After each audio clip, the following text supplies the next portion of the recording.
Welcome to lecture number 5 on refraction of light. आज हम एक नई चीज सीखेंगे which is called total internal reflection of critical angle. Total internal reflection और उससे एसोसिएटेड जो है क्रिटिकल एंगल.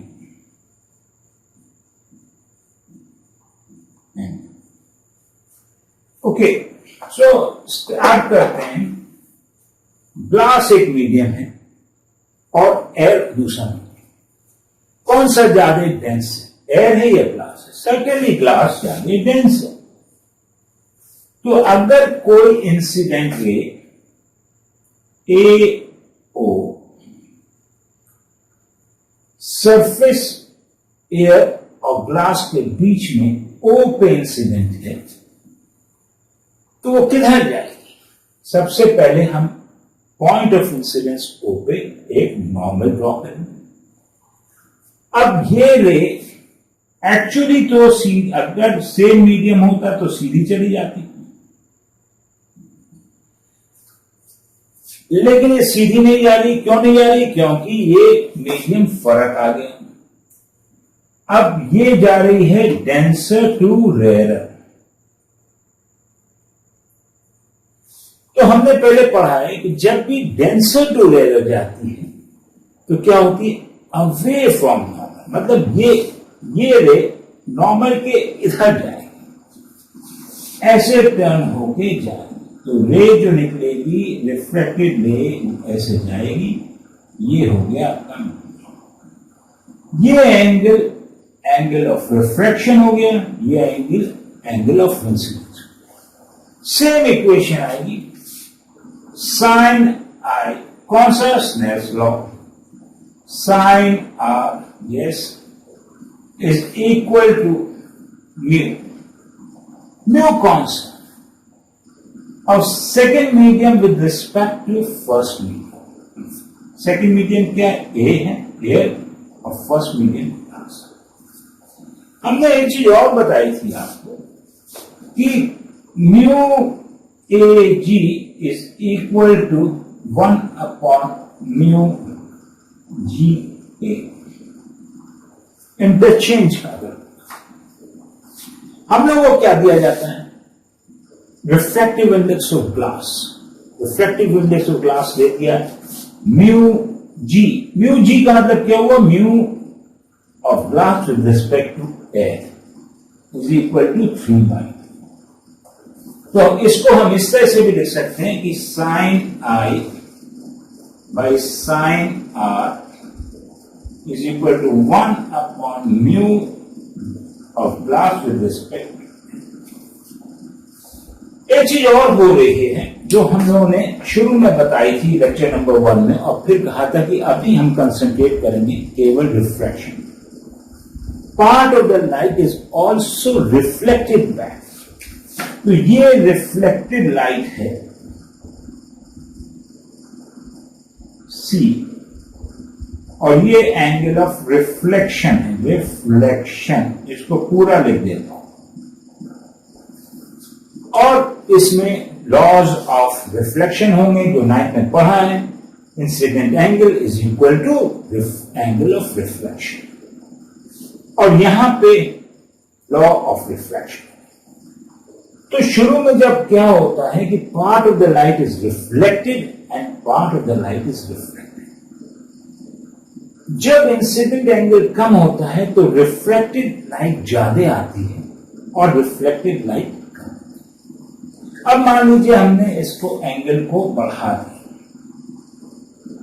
तो ए 1 और बढ़ जाएगा ये B1। अब क्या हुआ I1 और ये एंगल हो गया R1। Again sine I1 by sine R1 is equal to 1/a mu. ये तो फॉलो करेगा ही, इसमें कोई चीज।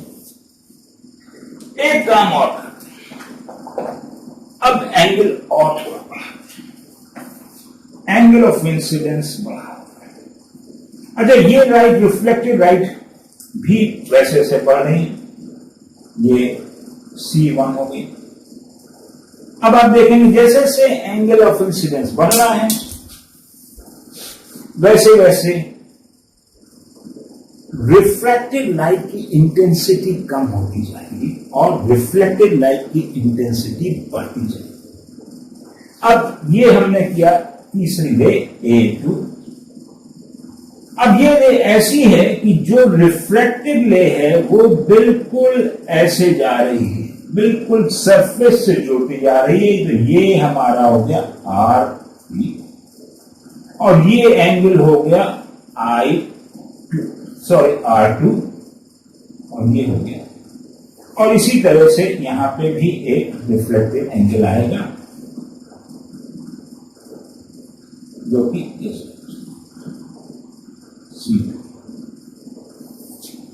इसकी इंटेंसिटी लाइट की कम हो गई, इसकी इंटेंसिटी थोड़ी सी बढ़ गई। तो क्या हो रहा है, रे इज पार्शियली रिफ्लेक्टेड और पार्शियली रिफ्लेक्टेड। सेम होगा sine I2 by sine R2 is equal to 1/a। लेकिन ये क्या है, R2 कितना है, R2 क्या है 90 डिग्री। इसकी जगह हम लिख सकते हैं sine I2 by sine 90 degrees is equal to 1/a mu. Sine 90 क्या होता है 1 होता है। Very good. तो ये हो गया sine I2 is equal to 1/a mu. तो इस एंगल को, वो इंसिडेंट एंगल जिसमें रे अगर डेंसर मीडियम से रेयर मीडियम में जा रही है, वो एंगल ऑफ इंसिडेंस जिस पे refracted angle of refraction 90 degrees होगा, उसको हम कहते हैं critical angle. So definition note कर लीजिए। इफ अ रे is moving from a denser to rarer, then that angle of incidence for which angle of refraction is equal to 90 degrees is called critical angle.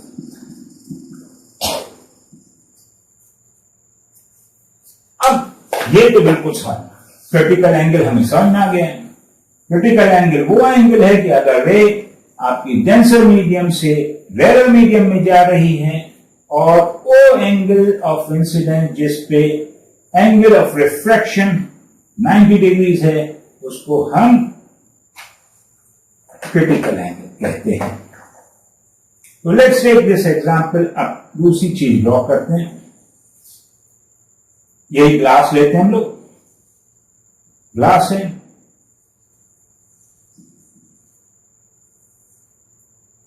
I C critical angle. Critical angle पे क्या होता है, refracted रे ऐसे जा रही है along the surface A O और अब क्रिटिकल एंगल क्या है? Sine I critical is equal to 1/a/μg, मतलब refractive index of the denser medium with respect to rarer medium. Refractive index of the denser medium with respect to rarer medium. अगर इससे angle बढ़ता है, ये angle मान लीजिए I है, I is, अगर I incidence angle is equal to IC, then refracted angle is equal to 90 degrees. और अगर I is greater than IC, तब क्या होता है?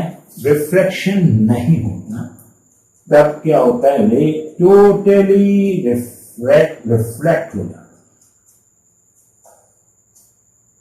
अगर angle of incidence is greater than angle of critical angle, then no refraction, या no refraction, only total internal reflection. Total internal का क्या मतलब? मैंने बताया थोड़ी सी, हर केस में थोड़ी सी इंटरनली रिफ्लेक्ट होती है, बाकी रिफ्रैक्ट होती है। लेकिन अगर angle of incidence is greater than angle critical और critical angle, then there is no refraction, पूरी लाइट अंदर रिफ्लेक्ट हो जाती है, और तब angle of reflection is equal to angle of incidence. और ये जो सरफेस है, ये क्या होता है? This acts like a mirror, this acts like a mirror. तो अब हम लोग थोड़ा सा और आगे बढ़ रहे हैं इसमें। वाटर के लिए हमें मालूम है A mu water is equal to 4/3. A mu glass is equal to 3/2. और A mu diamond, for example, is equal to 2.4. और हमें यह भी मालूम है कि sin I critical is equal to 1/mu of denser medium with respect to rarer medium. तो अगर वाटर से एयर में जा रही है, तो इस केस में क्या होगा? 1/4/3 is equal to 3/4. अब वो कौन सा एंगल है जिसका sin 0.75? तो अगर आप अपनी किताब में देखेंगे तो किताब के पीछे, मैथ्स की किताब के पीछे ट्रिग्नोमेट्री के टेबल्स हैं, उससे आप चेक करेंगे तो आपको मालूम चल जाएगा कि क्रिटिकल एंगल ग्लास के लिए से जब एयर में जा रही है तो वो अराउंड 48 डिग्रीज होता है। IC वाटर से एयर में, glass to air is this, water to air is 42 degrees, और I critical diamond to air is 24 degrees. इस इक्वेशन से एक चीज और मालूम चल गई कि जितना ज्यादा साइन, आपको मालूम है कैसे बढ़ता है? साइन 0 डिग्री है, 90 डिग्री पे क्या होता है? Sine maximum 1। तो जितना ये ज्यादा होगा उतना 1/this लो, जितना डिनोमिनेटर ज्यादा होगा ऊपर न्यूमरेटर, डिनोमिनेटर नीचे, जितना डिनोमिनेटर ज्यादा होगा उतना इसका आंसर कम होगा, इसका मतलब क्रिटिकल एंगल कम होगा। तो जितना ज्यादा refractive index of denser medium with respect to rare medium जितना ज्यादा होगा उतना ही क्रिटिकल एंगल कम होगा। तो याद कर लीजिए कि if mu increases, mu of denser with respect to rarer, then I critical decreases. Angle of critical angle decreases. तो अब क्रिटिकल एंगल किस किस चीज पे डिपेंड करता है? क्रिटिकल एंगल आपका डिपेंड करता है on refractive index. Refractive index किस किस चीज पे डिपेंड करता है? मीडियम पे, मीडियम पे डिपेंड करता है। और किस चीज पे रिफ्रैक्टिव इंडेक्स डिपेंड करता है? Wavelength of light. जितनी वेवलेंथ बढ़ेगी उतना रिफ्रैक्टिव इंडेक्स कम होगा। टेम्परेचर पे डिपेंड, जितना टेम्परेचर बढ़ेगा उतना रिफ्रैक्टिव इंडेक्स कम होगा। तो अगर हम ये कहते हैं कि आई वॉयलेट के लिए जब ग्लास से एयर में जा रही है तो क्रिटिकल एंगल 48 डिग्री है, तो आई रेड ये क्या 48 से ज्यादा होगा, ग्रेटर देन 48 होगा, या इक्वल टू 48 होगा, या लेस देन 48। अब पहले तो रेड की वेवलेंथ ज्यादा है तो ये क्या होगा? कम होगा। जितना ये ज्यादा बढ़ता है उतना क्रिटिकल एंगल कम होता है। तो जितना म्यू कम होगा उतना क्रिटिकल एंगल बढ़ेगा। इसका म्यू रेड का कम होता है, इसलिए क्रिटिकल एंगल बढ़ेगा। ये आपका आंसर होगा। ये नहीं होगा, ये नहीं। तो वेवलेंथ के ऊपर डिपेंड करता है टेम्परेचर का। जैसे जैसे टेम्परेचर बढ़ेगा तो क्रिटिकल एंगल बढ़ जाएगा। मतलब अगर किसी मीडियम में आपका 48 डिग्रीज एक रे के लिए आ रहा है, तो अगर टेम्परेचर बढ़ेगा तो क्या होगा? 48 डिग्रीज क्रिटिकल एंगल है, 48 डिग्रीज है, तो रे कैसे जा रही है? ऐसे जा रही है। अगर टेम्परेचर बढ़ाया तो क्या होगा? क्रिटिकल एंगल बढ़ जाएगा। तो मतलब क्रिटिकल एंगल अगर आपका ये बढ़ गया 49 हो गया, तो 48 पे क्या होगा? रिफ्रैक्शन होने लगेगा। पार्ट रिफ्लेक्शन और पार्ट रिफ्लेक्शन। तो आप ये समझ लीजिए, जब भी angle of incidence is less than critical angle of incidence is less than critical angle, you have part reflection and part refraction. Or angle of incidence is equal to critical angle, so you have refraction angle equal to 90 degrees. और जब angle of incidence greater than angle critical होता है तो refraction angle नहीं होता, no refraction, and total internal reflection होगा, और angle incidence is equal to angle of reflection, refraction नहीं, एंगल ऑफ रिफ्लेक्शन। दो चीजों के ऊपर टोटल इंटरनल रिफ्लेक्शन डिपेंड। सबसे पहले the ray should be moving from denser to rarer. अगर denser to rarer नहीं जा रही है तो टोटल इंटरनल रिफ्लेक्शन नहीं। Number 1 criteria. Number 2, angle of incidence should be greater than critical. हर साल हमारे पास इसमें क्वेश्चंस आते हैं, 3 नंबर 2 नंबर। नॉर्मली सेक्शन 1 में 2 नंबर के आते हैं और सेक्शन 2 में 3 या 6 नंबर के क्वेश्चंस आते हैं, और वो टोटल इंटरनल रिफ्लेक्शन पे होते हैं। तो अब इसको आगे बढ़ते हुए हम लोग 1-2 क्वेश्चंस देख लेते हैं, हम लोगों को समझ में आ जाएगा क्या है। वाटर से वाटर है और ये एयर है। क्रिटिकल एंगल आपको लिखा जाएगा, angle critical is equal to 48 degrees. Question ये है कि ये सोर्स है, इससे एक रे ऐसे जा रही है 90 डिग्रीज पे, ओ सोर्स है, ए है, ये बी है, ये सी है और ये डी है। ये एंगल है 48 डिग्रीज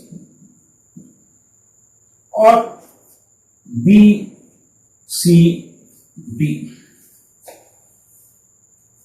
क्वेश्चन आता है कि draw the path of the rays for all the rays A, B, C and D। अब ये एंगल 48 डिग्री है। इंसिडेंट एंगल कौन सा हुआ? ये एंगल, ये बराबर क्रिटिकल एंगल है। ये एंगल इससे छोटा है या बड़ा है? छोटा है, लेस देन 48 है।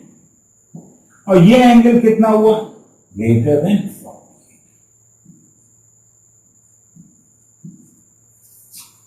क्रिटिकल एंगल 48 है।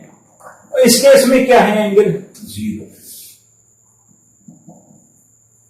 फर्स्ट केस में एंगल ऑफ इंसिडेंस 0 है, इस केस में angle of incidence less than 48 है, इस केस में एंगल ऑफ इंसिडेंस 48 है, इस केस में angle of incidence greater then. इस केस में क्या होगा? इस केस में आपको मालूम है जब भी नॉर्मल जाएगी तो इट विल गो स्ट्रेट। ये आपने ड्रॉ कर दिया। बी वाले में क्या होगा? रिफ्रैक्शन। रिफ्रैक्शन। तो आप गलती कहां होती है? यहां पे क्या है आपने दिखाया, ये डेंसर टू रेरल जा रही, तो ये सी में क्या है?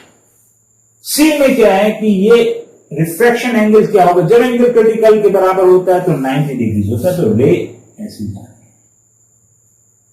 आप बताएंगे इसको सी डैश, बी डैश और ए डैश। डी क्या है? Angle of incidence greater than critical angle. Number 1 criteria शायद सॉल्व हो गया, टोटल इंटरनेशनल। दूसरा था ray moving from denser to rare, yes, तो यहां पे टोटल इंटरनल रिफ्लेक्शन होगा और ये आपका आ गया डी। ये क्वेश्चन आया था 2017 या 2018 में आया था। इस टाइप के क्वेश्चंस आते हैं। 2019 का भी मैं क्वेश्चन आपको बता देता हूं, बहुत इंटरेस्टिंग क्वेश्चन है। उसमें क्या था कि ब्लॉक बनाया उन्होंने,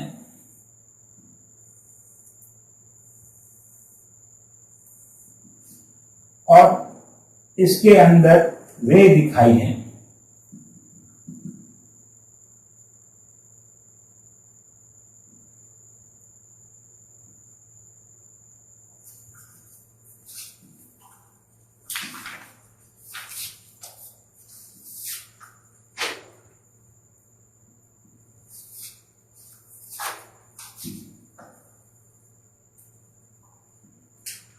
टू 2019 का क्वेश्चन है। ग्लास ब्लॉक है, बाहर एयर है, एक रे ऑफ लाइट है, ये एंगल इन्होंने दिया है 42 डिग्री। बताया है critical angle is equal to 40। तो अब कैच क्या है? 90% बच्चे क्या करते हैं? 42 डिग्री क्रिटिकल एंगल, 42 डिग्री मतलब एंगल रे ऐसी। नहीं भैया, ये एंगल ऑफ इंसिडेंस नहीं है, एंगल ऑफ इंसिडेंस ये है।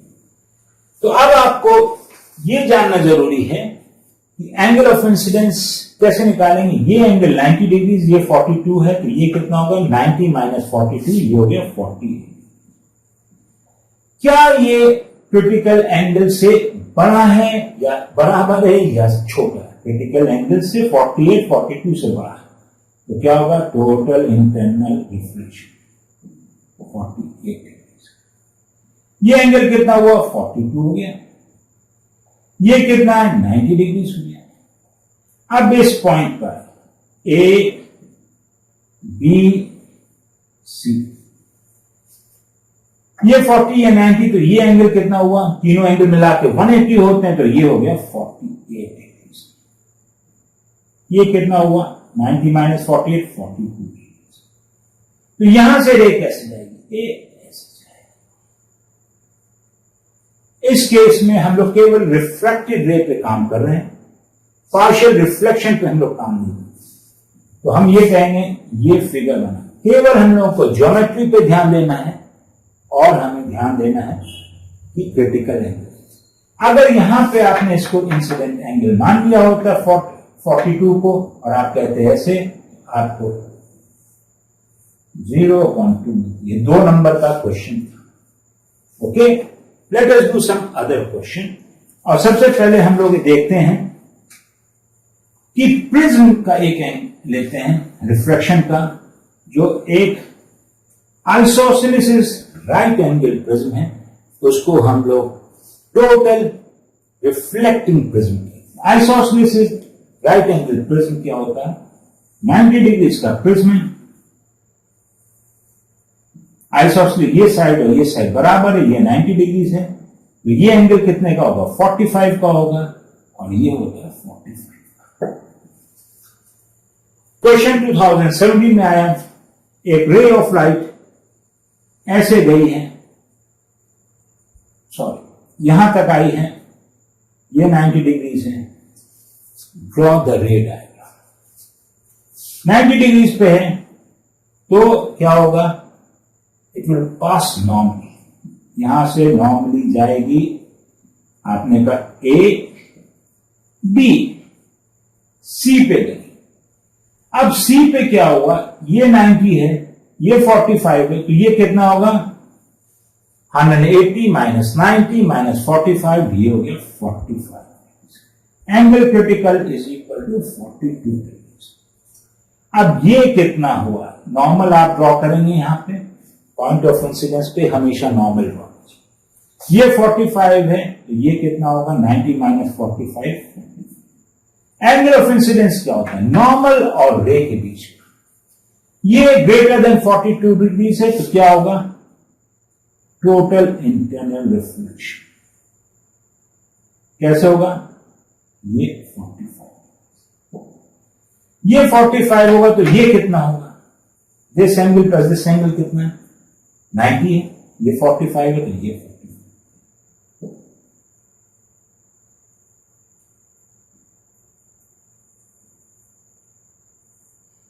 ये 45 हुआ, ये 45 है, तो ये भी 45 हो गया।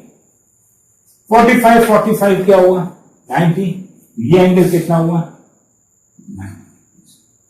तो रे क्या होगी, यहां से गई, यहां आई, यहां से गई। तो रे ने कितना डेविएशन किया, कितना डेविएशन हुआ रे का, ऐसे जा रही थी और 90 डिग्री की। क्वेश्चन पार्ट 1 था, एक तो रे डायग्राम बनाना था, दूसरी चीज हुई क्या हुआ, डेविएशन कितना, तो 90 डिग्री। तो it is called 90 degree deviation. तो ये प्रिज्म जो है 90 डिग्री डेविएट करता है। और ये थर्ड पार्ट था किस जगह यूज हो रहा है। तो हम लोगों ने पेरिस्कोप देखा था, पेरिस्कोप में हम लोग ग्लास यूज करते थे, मिरर यूज करते थे, लेकिन अगर ये यूज कर रहे हैं तो मिरर की जगह ये भी यूज हो सकता है पेरिस्कोप।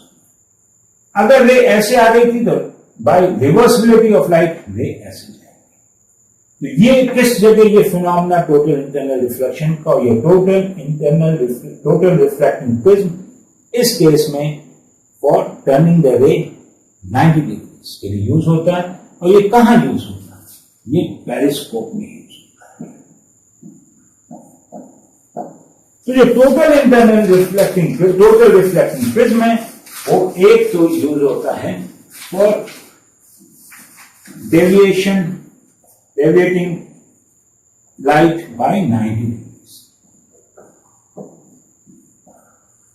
और ये हम लोग पेरिस्कोप में यूज करते हैं, जिसका एग्जाम्पल हमने दे दिया, दिखाया दिया। अब दूसरा केस आता है कि it can be used for deviating ray by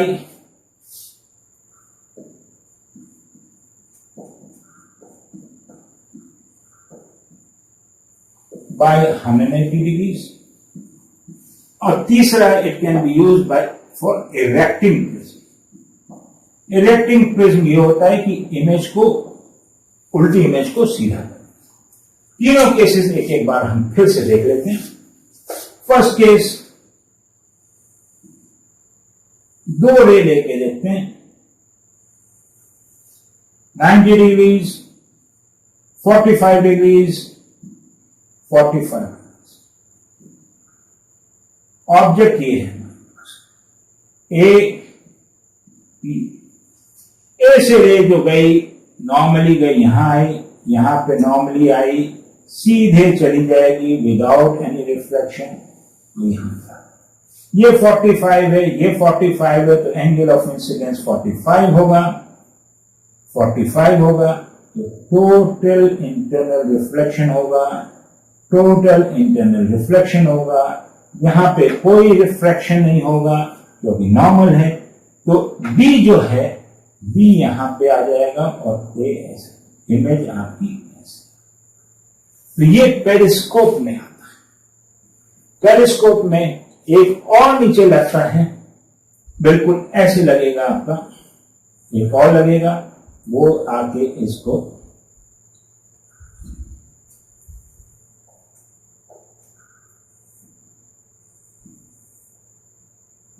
ऐसे आएगा, ऐसे चलिए फिर क्वेश्चन ये, इसमें रिफ्लेक्टिंग सरफेस कौन सा, ये वाला रिफ्लेक्टिंग सरफेस, ये एक्स लाइक, ये नहीं मिरर की तरह चेक करते, ये नहीं करते, तो हाइपोटेन्यूज वाला जो है वो एक्स लाइक।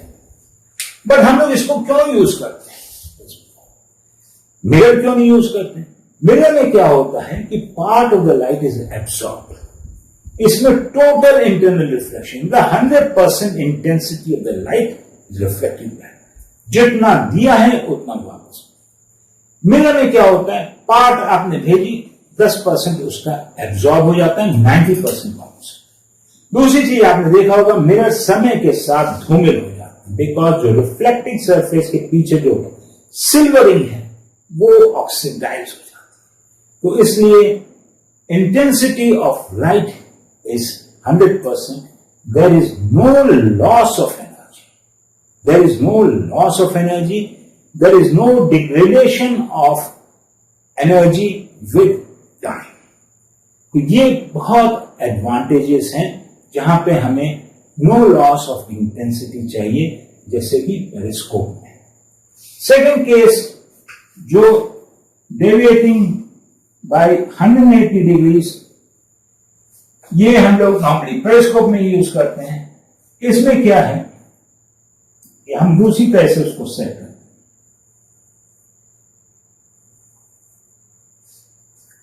हैं। इसमें ऑब्जेक्ट ये है, ए रे यहां 90 डिग्रीज आई, यहां 90 डिग्रीज आई, कोई डेविएशन नहीं होगा, will pass through straight. Total internal reflection होगा, यहां पे यहां जाएगी, यहां टोटल इंटरनल रिफ्लेक्शन। इस सरफेस पे भी ये 45 है, ये 45 है, तो ये 45 है, ये 45 है, तो यहां पे भी टोटल इंटरनल रिफ्लेक्शन। ये कौन सी रे थी, बी थी। ये कौन सी रे है, तो इमेज क्या हुई, लेटरली इनवर्ट। यहां पे ए लेफ्ट हैंड साइड था, यहां पे ए राइट हैंड साइड, और कितना डेविएशन हुआ, 180 डिग्री। ये आपको मालूम होना चाहिए कि ये देख लीजिए, ये 45 है, ये 45 होगा, ये 45 होगा, तो इसलिए एंगल ऑफ इंसिडेंस 45 है, तो क्रिटिकल एंगल से ज्यादा है, इसलिए टोटल इंटरनल रिफ्लेक्शन होगा। वही चीज यहां पे होगी। मैं इसको, इस पोर्शन को एनलार्ज कर देता हूं ताकि आपको आराम से समझने में दिक्कत ना हो। एक बार समझ जाओगे तो आगे कोई दिक्कत नहीं होगी। बड़े ध्यान से देखिएगा इस वीडियो को और इसको समझने की कोशिश कीजिए। ये 45 डिग्रीज है, रे एक रे ये आई, ये एंगल 45 है, ये 90, तो ये कितना हुआ, 45 है। यहां पे आपको पॉइंट ऑफ इंसिडेंस में हमेशा नॉर्मल ड्रॉ करना पड़ेगा। तो ये आपने 45 डिग्रीज किया। एंगल ऑफ इंसिडेंस कौन सा है? नॉर्मल और इंसिडेंट रे के बीच में है, ये 45। ये angle greater than critical angle है जो कि दे रखा है, ग्लास है 42 डिग्रीज है। तो ये क्या होगा? ये टोटली इंटरनली रिफ्लेक्ट हो जाएगा। ये 45, ये 90 है, ये 45 है, ये 45 है। तो क्या होगा? पैरेलल जाएगी। ये internal angles on the same side of the transverse, ये दोनों 180 हैं, 90 हैं। तो ये पैरेलल हो। ये आपको इस तरह से समझना है। इसका रिवर्स दूसरी साइड हो रहा है। उसको भी चाहते हैं तो मैं दिखा देता हूं 2 सेकंड में। रे ये आई, ये एंगल 45 है, ये एंगल 45 है क्योंकि ये रे और ये रे पैरेलल आई है। तो यहां पे नॉर्मल ड्रॉ किया, ये 45 आया। ग्रेटर देन क्रिटिकल एंगल तो रिफ्लेक्टेड, टोटल इंटरनल रिफ्लेक्शन हुआ 45 डिग्रीज पे। यहां पे ये 45 है, ये 45 है, ये कितना हुआ? 90 डिग्रीज हुआ। यहां पे नॉर्मली आए तो नॉर्मली रे सीधी चली जाएगी। अंडरस्टूड? थर्ड है जिसको आप बहुत ज्यादा परेशान मत होइए, ये आपका इरेक्टिंग प्रिज्म। ये कहां यूज होता है? बायनोक्यूलर्स में। बायनोक्यूलर्स में या आपका यूज होगा कैमरे में, कैमरे फॉर 180 डिग्रीज। प्रिज्म में, इरेक्टिंग प्रिज्म में क्या होता है? अब इसमें बेस हाइपोटेन्यूज बेस पे रहेगी। ये 45 है, ये 45 है, ये नहीं। रे ऐसे आती हैं दोनों, ए बी, अंदर जाएगी, रिफ्लेक्ट होगी और ए वाली आपकी नीचे आ जाएगी और बी वाली ऊपर आएगी। तो ये आपका total reflecting prism can be used for 3 things. Number 1, deviating a ray by 90 degrees used in periscope. Number 2, it is used for deviating a ray by 180 degrees. कहां यूज होता है? बायनोक्यूलर्स में। थर्ड, इरेक्टिंग प्रिज्म, ये कहां होता है? Slide projectors. Slide projectors पे या वैसे आपके जितने प्रोजेक्टर्स हैं उसमें। ये 3 चीजें आप लोग समझ लीजिए। एंड इसके बाद we will do some questions जो बोर्ड में पूछे गए हैं। एक क्वेश्चन मैंने करवा दिया था, 3 क्वेश्चन और करेंगे and then we will be on with this chapter. Okay, this question is asked in 2000। Right angle prism में आइसोसेलेस नहीं, ये 30 डिग्रीज है, ये 60 डिग्रीज। रे है ए बी। क्वेश्चन है कि draw the path of the रे। यहां पे नॉर्मली आ रही है तो क्या होगा? सीधे ट्रांसफर हो जाएगी विदाउट डेविएशन। ये जाएगी यहां पे एक्सिस सी। ये एंगल 90 डिग्री हो गया, ये 30 है तो ये कितना होगा? ये 60। कितना हुआ? 60। ये 30 है, ये 90 है तो ये कितना होगा? 60। Angle critical is equal to 42। तो क्या हमारा क्रिटिकल एंगल ग्रेटर देन 42 है? यस, नो, नॉर्मल ड्रॉ करना पड़ेगा हमें। ये 60 है तो ये कितना होगा? कितना हुआ? 30 डिग्रीज। जब 30 डिग्रीज हुआ तो ये angle of incidence is less then 42 degrees. क्या होगा? रिफ्रैक्शन। रिफ्रैक्शन में ये डेंसर टू लेयर जा रही है। एक्चुअली ऐसे जानी चाहिए थी, लेकिन ये ऐसे निकल रहा है। एंगल ऑफ इंसिडेंस जानना बहुत जरूरी है। एंगल ऑफ इंसिडेंस जानना बहुत जरूरी है। ये आपने केस समझ लिया। इसी में अगर हम दूसरा केस देखें, अगर ये ऐसे आ गए,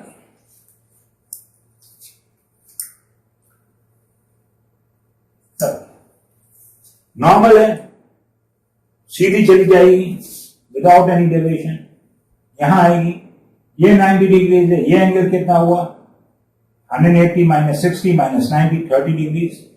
यहां पे एंगल ऑफ इंसिडेंस निकालने के लिए नॉर्मल बनाया, ये कितना हुआ 60 डिग्रीज, कितना हुआ 60 डिग्रीज। तो 60 डिग्रीज हुआ greater than angle of incidence is greater then 42, तो क्या होगा टोटल इंटरनल रिफ्लेक्शन। ये 60 पे हो गया, अब ये 60 है तो ये हुआ 30 डिग्रीज, ये 30 है ये 30 है, तो रे ऐसे आई, ये एंगल कितना हुआ राइट एंगल नहीं है 180 माइनस 30 माइनस 30, ये ऑब्ट्यूज एंगल हो गया 120 डिग्रीज। तो ऑब्ट्यूज एंगल जब हुआ तो इसको जरा हम बड़ा बना रहे हैं, यहां पे ये 30 डिग्रीज है और ये 30 डिग्रीज है, ये ऑब्ट्यूज एंगल है 120 डिग्रीज का। तो यहां पे पॉइंट ऑफ इंसिडेंस है, यहां पे जब आप नॉर्मल ड्रॉ करेंगे तो क्या होगा 30 30, 180 में से 60 माइनस के 120 और 120 में से 90 माइनस के नॉर्मल, तो ये हो गया 30 डिग्रीज। 30 डिग्रीज क्या हुआ एंगल ऑफ इंसिडेंस। तो इससे क्या होगा वे ऐसे जाने के बजाय थोड़ा सा अवे फ्रॉम नॉर्मल जाएगी, डेंसर टू रेयर जा रही है। इस केस में हम लोग रेयर को, ये आप समझ लीजिए बहुत इंपॉर्टेंट है। खेल केवल इस एग्जाम्पल को भी बड़े ध्यान से देखिए, वही ट्रायंगल है बड़े स्केल पे बनाया मैंने। इंसिडेंट रे यहां नॉर्मल है 90 डिग्रीज पे। अब क्या होता है 90 डिग्रीज इंसिडेंट से इंसिडेंट एंगल कितना हुआ 0 डिग्रीज, तो रिफ्लेक्टेड एंगल भी 0 होगा, मतलब स्केल ऐसे ये आई 90 पे। अब यहां पे आई, ये 30 है ये 90 है, तो ये कितना होगा 60 डिग्रीज। कैसे ट्रायंगल में आप देख लीजिए। अब यहां पे ये एंगल कितना हुआ, ये एंगल हुआ 30 डिग्रीज। नॉर्मल जो ड्रॉ किया वो नॉर्मल और रे के बीच में ए रे थी, ए बी रे थी, यहां पे सी पे आई और सी पे हमने नॉर्मल ड्रॉ किया एन हैश। तो हमें मालूम है incident angle is the angle between N C and C B, वो जो है 30 degrees. Angle of incidence is less than critical angle, तो रे क्या होगी ऐसे जाने के बजाय अवे फ्रॉम नॉर्मल जाएगी, इस टाइप से जाएगी। ये एक केस। अगर रे ऐसे आ रही, ये भी 90 डिग्री, तो क्या रे सेम जाएगी? नहीं, देखें सीधे जाएगी। एंगल ऑफ इंसिडेंस 0 है तो एंगल ऑफ रिफ्रैक्शन 0 है 90 पे। ये 90 है तो ये 30 है। यहां पे नॉर्मल ड्रॉ किया हमने, 30 है, नॉर्मल से 90 में से 30 माइनस किया 60। Angle of incidence is greater than critical angle. क्या हुआ? Greater than critical. द रे will get reflected like this. ये 60 डिग्रीज पे टोटल इंटरनल। अब इस पॉइंट पे पहुंची, इसको हमने कहा P Q R S। यहां पे पहुंची, यहां पे भी नॉर्मल ड्रॉ किया। ये 60 है, ये 30 है, तो ये कितना होगा? ये 60 होगा। ये क्या हुआ? ये आपका 30 डिग्री हुआ। जब ये 30 हुआ, ये एंगल ग्रेटर देन क्रिटिकल है या लेस देन क्रिटिकल है? लेस देन क्रिटिकल है। तो रे आपकी सीधे ना जाके रिफ्रैक्शन होगा, अवे फ्रॉम नॉर्मल, मतलब एक ऐसे। तो दोनों चीजों में सेम सरफेस, एक एंगल पे आपका केवल रिफ्रैक्शन होता है, एक पे टोटल इंटरनल रिफ्लेक्शन के बाद रिफ्रैक्शन होगा। Okay, understood? This question was asked in 2017। Critical angle 48 degree है, रे है, डेंसर टू रेयर जा रही है, 48 डिग्रीज मतलब वाटर के करीब है तो ये वाटर होगा, ये एयर होगा. ड्रॉ द कंप्लीट द रे डायग्राम. 48 डिग्रीज है तो क्रिटिकल एंगल है तो रे ऐसे नहीं जाएगी, ऐसे नहीं जाएगी, ऐसे नहीं जाएगी, it will go like this 90 degrees. तो आप करेंगे A B C. Second question ये है कि write the conditions for total internal reflection. बहुत अच्छा है. Number 1, ray should be going from denser to rare. And number 2, angle of incidence should be greater than angle. So students, we have done this part. एक छोटी सी information देना चाहता हूं. मेरे पास students के फोन आते हैं कि सर हम कैसे पढ़ें, क्या करें, लॉकडाउन चल रहा है, टेंशन बहुत है, बड़ी क्राइसिस चल रही है. तो एक छोटी सी चीज बताता हूं.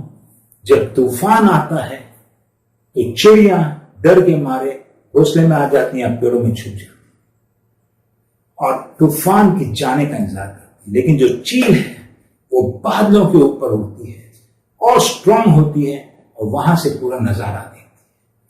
तो ये जो कोविड-19 है ये तूफान की तरह से. आप इसमें घबराइए मत और ये मत सोचिए कि हम क्या करें, कैसे करें. आपको इस तूफान में आपको नदी पार करनी है. नदी किस चीज की है?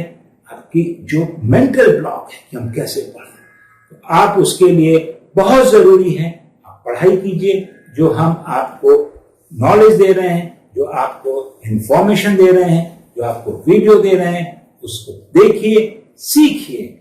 और निप्स क्लासेस आपके साथ है, 100% साथ. अगर कोई प्रॉब्लम है तो आप मुझे व्हाट्सएप कर सकते हैं. किस नंबर पे?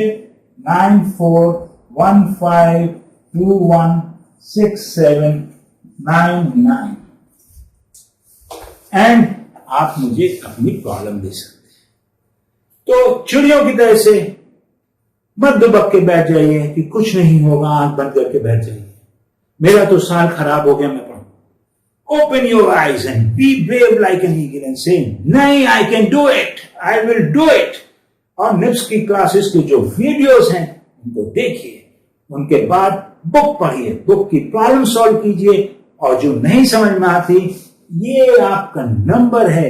whether it is a problem in physics, chemistry, maths, please send the WhatsApp to me. I will revert back to you in 24 hours because my objective is to be with you 24/7. Okay? Enjoy.